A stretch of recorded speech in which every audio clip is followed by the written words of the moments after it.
जय जगन्नाथ। मु ये वीडियो माध्यम रे आपन को किछि सुंदर दृश्य देखैबी। मु प्रभुंकर चाप खेलार वीडियो देखाउछि।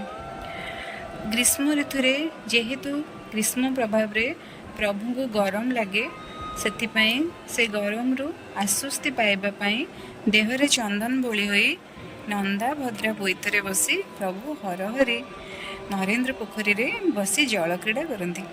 यह प्रभुंकर अक्षय तृतीय ठार आरंभ हो जल क्रीड़ा एकादशी पर्यंत 21 दिन लगी रहे। यह आमर जगन्नाथ संस्कृति अनुजाई बहुत पुरातन कालर ये प्रथा रही।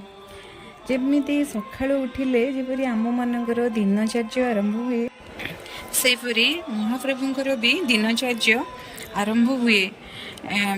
सकाळु तांकर अवकाश नीति ठार आरंभ करी राति रे शयन कला बेले देवदासी नृत्य पर्यंत जमती आमको शीत दिने शीत लगे आम शीत रक्षा पाइबापी विभिन्न शीत वस्त्र गोड़े हो तो से भली प्रभु को भी शीत हुए से आमर पौष मसरे आमर घोड़ लगी अमावास्या हुए से कौन हुए ना प्रभु को घोड़ा लगी कराए। घोड़ा लगी माने प्रभु को शीत वस्त्र अर्पण कराए। प्रभु तो होती स्वयं भगवान सी तो सबुठी निजे ही दिखते सबकि इच्छा अनुसार ही हुए। प्रभु चाहिए से आमे खाली कौन नाम को मात्र जहाँ भी हुए प्रभुंकर निज इच्छा अनुसार हुए। तेणुक जहाँ सब नीति कांति प्रभुंकर अच्छी से प्रभुंकर ही इच्छा अनुसार होचे किंतु हमको से सब को मानिक चलने पड़े।